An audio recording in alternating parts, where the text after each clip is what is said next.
बोलो जयकारा बोल मेरे श्री गुरु महाराज की जय। बोल साचे दरबार की जय। आज 29 जून 2022 वार बुधवार, मैं आनंद सिंह अमृतवाणी सेवा ट्रस्ट एवं श्री हरिहर सत्संग मंडल की तरफ से अपना दैनिक सत्संग आप लोग के सामने प्रस्तुत करता हूँ। अमृत वचन। भक्ति करने वाले का खाना पीना पहनना सब सार्थक है। जो संतों की आज्ञा का उल्लंघन करता है उसकी संसारी चाहे कितनी भी सहायता करे परंतु वह फिर भी निसहाय है। जो अपनी सहायता स्वयं नहीं करता अर्थात मन एवं इंद्रियों पर संयम नहीं करता उसे ब्रह्मा सहायता देना कल्लर में बीजारोपण करना है। अगर किसी की सहायता करना चाहते हो तो उसे परमार्थ पद पर लगाने का प्रयास करो। जहां भी रहो, जहां तक हो सके अपने सद्व्यवहार से सबको प्रसन्न रखने का यत्न करो। बुराई से घृणा करो, बुरे से नहीं। उलझना आसान है, सुलझना मुश्किल। यदि संकल्प शक्ति उच्च दर्जे की हो तो कुछ भी असंभव नहीं। आगे बढ़ो, तब तक रुको नहीं जब तक अपने लक्ष्य को ना पालो। साधना में भगवती संतोष ना आने पाए, उसकी भूख को बराबर बढ़ाते चलो। महापुरुषों की कृपा दृष्टि ही जीवन की सफलता है। अपना लक्ष्य निश्चित करो और उसके लिए साधन भी निश्चित करो। तदुपरांत उस साधन पथ पर दृढ़ता से चलते जाओ। फल की आकांक्षा मत करो। पुरुषार्थ ही साधन है, पुरुषार्थ ही लक्ष्य है। तुम उच्च दर्जे के पुरुषार्थ में तल्लीन रहो। जैसे व्यापारी मनुष्य व्यापार करते समय प्रतिदिन यह हिसाब करता है कि आज कितना माल बिका और उसमें कितना लाभ हुआ, वे व्यक्ति प्रतिदिन उन्नति की चेष्टा करता है। इसी तरह हमें भी प्रतिदिन अपनी साधना की संभाल कर लेनी चाहिए। कल की अपेक्षा आज साधना में कितनी उन्नति हुई और यदि उन्नति नहीं हुई तो क्यों नहीं हुई, उसका कारण ढूंढना चाहिए और उसे सावधानी से दूर करना चाहिए। इस प्रकार प्रतिदिन उन्नति की चेष्टा करते रहें और ये समझते रहें कि सदगुरु का हमारे सत पर वरद हस्त है तथा उनकी अनंत कृपा है। प्रभु हमें शक्ति दो कि हम सदा तेरी मौज में प्रसन्न रहें। प्रार्थना और मौन में महान शक्ति है। प्रार्थना का ये तात्पर्य नहीं कि हम प्रभु से अपनी मांगों को पूरा करना चाहें। वास्तव में प्रार्थना का तात्पर्य यह है कि हमारी आत्मा परमात्मा की आज्ञा और मौज के अनुकूल चलना सीखे। संसारी मनुष्य चिंता करता है, सावधान नहीं होता, और साधक सावधान होता है, चिंता नहीं करता। प्रवृत्ति में दुख है, निवृत्ति में सुख है। उदासीन रहो किंतु उदास मत रहो। प्रबल आत्मविश्वास के आगे कोई बाधा नहीं टिक पाती। दिल में एक ही चीज समा सकती है, प्रभु का प्यार या विषय वासना। जल से भरे पात्र को खाली करना होगा अगर उसे दूध से भरना है।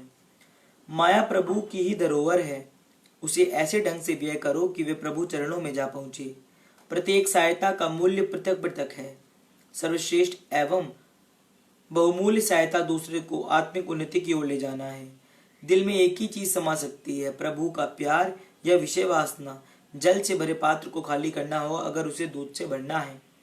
जिसने अपनी सेवा नहीं की अथवा पुरुषार्थ नहीं किया वह अन्य को सेवा क्या करेगा। जो स्वयं भूखा है वह दूसरे का पेट पालन कैसे करेगा। जो स्वयं डूब रहा है वह दूसरों को कैसे तराएगा। आजकल प्राय देखा जाता है कि दूसरे के पद प्रदर्शक बन जाते हैं परंतु स्वयं किसी पूर्ण सद्गुरु की शरण ग्रहण नहीं करते, जिसके कारण परिणाम विपरीत ही दृष्टिगोचर होता है। एक व्यक्ति ने कसाई को पैसे देकर एक बकरी के प्राण बचाए और दूसरे व्यक्ति ने एक कुसंगी से सत्संग करके उसे सत्संगी बनाया। इन दोनों में से द्वितीय की सेवा श्रेष्ठ कही जाएगी, क्योंकि प्रथम ने तो बकरी को वर्तमान एक जन्म के कष्ट से बचाया और द्वितीय ने उस मनुष्य को जन्म जन्म के कष्टों से मुक्त करा दिया। जिस कार्य से तुम्हारे अंदर ईश्वरीय भावनाओं की वृद्धि हो वह तो उचित कार्य कहा जाएगा, परंतु जिससे अहंकार एवं मोह में वृद्धि हो वह भक्ति मार्ग में बाधक होगा। किसी की भी सेवा करें तो यह स्मरण रखें कि करने कराने वाले वही एक मालिक है और तुम विनम्र बनकर रहो। मनी आर्डर वितरण करने वाला कहता है कि एक स्थान से पैसे देकर दूसरे स्थान पर दे दिए, इसमें मैंने कौन सा उपकार किया। इसी प्रकार तुम्हें भी प्रभु ने जो कुछ दिया है उसमें से अगर तुमने किसी को कुछ दे दिया तो इसमें गुमान किस बात का। सभी मनुष्य ईश्वर के दर के भिक्षुक हैं। भिक्षुक से भिक्षा मांगने से उचित यही है कि मालिक से ही याचना करो। संसारी वस्तुएं संचित ना करो, वितरण करने से उनमें वृद्धि होगी। भगवान की माया भगवान को ही श्रद्धा से अर्पण करने पर कोई कमी नहीं आती, बल्कि इससे शुभ कर्मों की पूंजी संचित होती है। ऐसी बातें कभी ना करो जो मालिक को अच्छी ना लगे। वे सर्वव्यापक सब कुछ देख व सुन रहे हैं। प्रभु सर्वव्यापक हैं, कोई भी ऐसा स्थान नहीं जहाँ वे मौजूद ना हो, परंतु हमारी दृष्टि से अदृश्य होने के कारण हम उन्हें देख नहीं पाते। वे तो एक ही समय में लाखों करोड़ों मनुष्यों की पुकार सुन ले सकते हैं। कोई उन्हें हार्दिक आर्त स्वर से बुलाए तो सही। शुद्ध हृदय वाला प्रभु के पल पल में दर्शन करता है, परंतु वह कह नहीं सकता कि प्रभु ऐसे हैं, क्योंकि वे अवर्णीय हैं। महापापी भी गुरु शब्द के अभ्यास से पवित्र आत्मा बन सकता है। जिस पाप के लिए पश्चाताप करते हो और मालिक से क्षमा याचना करते हो, उसे पुनः ना करने का दृढ़ संकल्प करो तथा मालिक से शक्ति मांगो तो क्षमा एवं सहायता मिलेगी।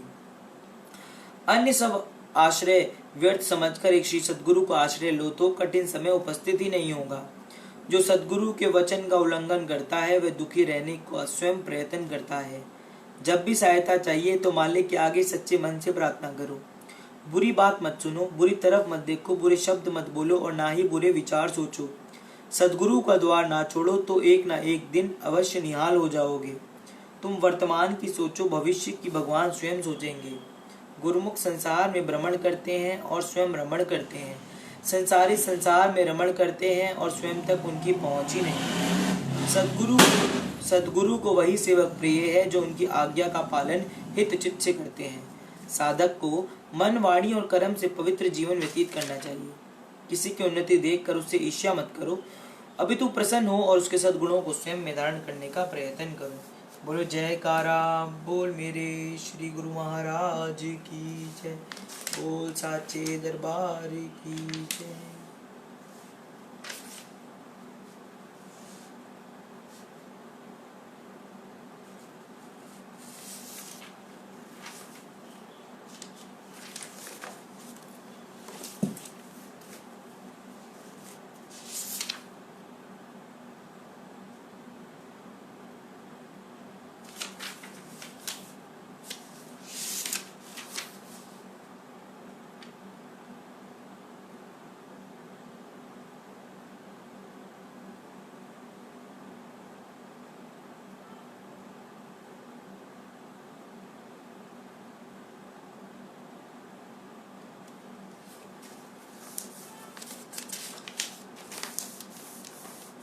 सत्संग। राजा दशरथ।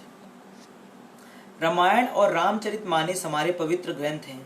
तुलसीदास जी ने श्री राम को ईश्वर मानकर रामचरितमानस की रचना की है, किंतु आदि कवि वाल्मीकि ने अपने रामायण में श्री राम का मनुष्य ही माना है। तुलसीदास जी ने रामचरितमानस को राम के राज्याभिषेक के बाद समाप्त कर दिया है। वहीं आदि कवि श्री वाल्मीकि ने अपने रामायण में कथा को आगे श्री राम के महाप्रयाण तक वर्णित किया है। महाराजा दशरथ ने पुत्र प्राप्ति हेतु यज्ञ आरंभ करने की ठानी। महाराज की आज्ञा अनुसार शाम कर्ण घोड़ा चतुर्गिनी सेना के साथ छुड़वा दिया गया। महाराज दशरथ ने समस्त मनस्वी, तपस्वी, विद्वान, ऋषि मुनि तथा वेद विज्ञ प्रकंड पंडितों को यज्ञ संपन्न कराने के लिए बुलवा भेज दिया। निश्चित समय आने पर समस्त अभ्यागतों के साथ महाराज दशरथ अपने गुरु वशिष्ठ जी तथा अपने परम मित्र अंग देश के अधिपति लोभपात के जमाता रिंग ऋषि को लेकर यज्ञ मंडप में पधारे। इस प्रकार महान यज्ञ को विधिवत शुरू आरंभ किया गया। संपूर्ण वातावरण वेदों की ऋचाओं को उच्च स्वर में पाठ से गुंजने तथा संविदा की सुगंध से महकने लगा। समस्त पंडितों, ब्राह्मणों, ऋषियों आदि के यथोचित धन धान्य गौ आदि भेंट करके सादर विदा करने के साथ यज्ञ की समाप्ति हुई। राजा दशरथ ने यज्ञ के प्रसाद चराए खीर को अपने महल में ले जाकर अपने तीनों रानियों में वितरित कर दिया। प्रसाद ग्रहण करने के परिणाम स्वरूप तीनों रानियों ने गर्भ धारण किया। जब चौत्र मास के शुक्ल पक्ष की नवमी तिथि के पुनर्निवास नक्षत्र में सूर्य, मंगल, शनि, बृहस्पति तथा शुक्र अपने अपने उच्च स्थानों में विराजमान थे। कर्क लगन का उदय होते ही महाराज दशरथ की बड़ी रानी कौशल्या के गर्भ से एक शिशु का जन्म हुआ, जो कि नील वर्ण चुंबकीय आकर्षण वाले, अत्यंत तेजोमय, परम कांतिवान तथा अत्यंत सुंदर था। उस शिशु को देखने वाले देखते ही रह जाते थे। इसके पश्चात शुभ नक्षत्रों और शुभ घड़ी में महारानी के कई के एक तथा तीसरी रानी सुमित्रा के 2 तेजस्वी पुत्रों का जन्म हुआ। संपूर्ण राज्य में आनंद मनाया जाने लगा। महाराज के चारों पुत्रों के जन्म के उल्लास में गंधर्व गान करने लगे और अप्सराएं नृत्य करने लगी। देवता अपने विमानों में बैठकर पुष्प वर्षा करने लगे। महाराज ने उन्मुक्त हस्ते राजद्वार पर आए भाट चारण तथा आशीर्वाद देने वाले ब्राह्मणों और याचकों को दान दक्षिणा दी। पुरस्कार में प्रजाजनों के धन धान्य तथा दरबारियों को रत्न आभूषण प्रदान किए गए। चारों पुत्रों को नामकरण संस्कार महर्षि वशिष्ठ के द्वारा किया गया तथा उनका नाम रामचंद्र, भरत, लक्ष्मण और शत्रुघ्न रखे गए। आयु बढ़ने के साथ ही साथ रामचंद्र गुणों में भी अपने भाइयों से आगे बढ़ने तथा प्रजा में अत्यंत लोकप्रिय होने लगे। उनमें अत्यंत विलक्षण प्रतिभा थी, जिसके परिणाम स्वरूप अल्पकाल में ही वे समस्त विषयों में पारंगत हो गए। उन्हें सभी प्रकार के अस्त्र शस्त्रों को चलाने के साथ हाथी, घोड़े एवं सभी प्रकार के वाहनों की सवारी भी उन्हें असाधारण निपुणता प्राप्त हो गई। वे निरंतर माता पिता और गुरुजनों की सेवा में लगे रहते थे। उनका अनुसरण शेष 3 भाई भी करते थे। गुरुजनों के प्रति जितनी श्रद्धा भक्ति इन चारों भाइयों में थी, उतना ही उनमें परस्पर प्रेम और सौहार्द भी था। महाराजा दशरथ का हृदय अपने चारों पुत्रों को देखकर गर्व और आनंद से भर उठता था। बोलो जयकारा, बोल मेरे श्री गुरु महाराज की जय, बोल साचे दरबार की जय। सत्संग श्री तृतीय पातशाही जी महाराज।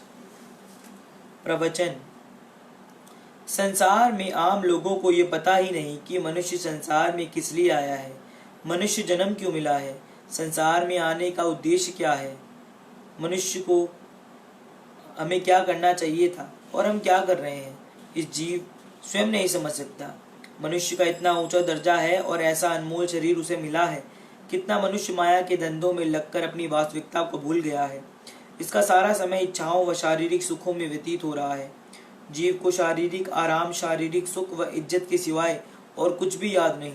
सारी भागदौड़ व प्रयत्न ये मनुष्य शारीरिक सुखों, मान बढ़ाई व मोह माया के लिए करता है। यदि सारा जीवन माया मोह के धंधों व शरीर में के निमित्त हो गया तो मरते समय जब शरीर ही यही रह जाएगा, फिर शरीर से संबंधित वस्तुएं किस काम आएंगी। जीवन की सारी कार्रवाई मिट्टी में मिल गई। फिर इस मनुष्य जन्म की क्या विशेषता हुई? क्या मनुष्य जन्म की कदर व कीमत यह थी? यह मनुष्य तो कुल मालिक का अंश है और इसी जन्म में ही शुभ कर्मों द्वारा मालिक का स्वरूप बन सकता है, परंतु भूल से मनुष्य ने स्वयं को शरीर मान रखा है। सद्गुरु ही जीव को जगाते हैं कि तू स्वयं ही शक्तियों व सुख शांति का भंडार है। तू मालिक का अंश है और तुझे मालिक से ही मिलना चाहिए। सुख का भंडार होते हुए भी दुख भोग रहा है। रूह मोह माया के में आसक्त होकर कमजोर हो चुकी है, परंतु रूह की तरफ मनुष्य का ध्यान ही नहीं है। अपनी रूह के सुधार के लिए जीव को समय के संत सत्पुरुषों की बहुत आवश्यकता है।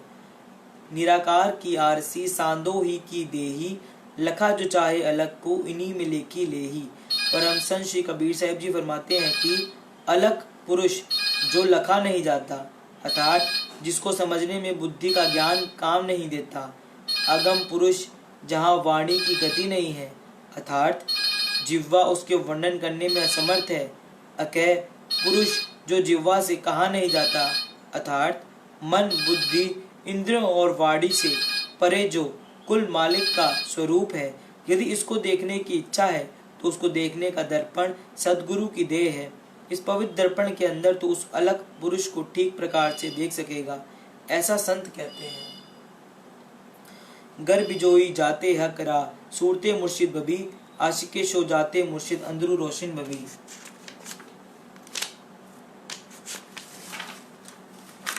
अर्थात यदि तुझे मालिक के पवित्र स्वरूप के दर्शन की इच्छा है तो गुरु के रूप का ध्यान कर।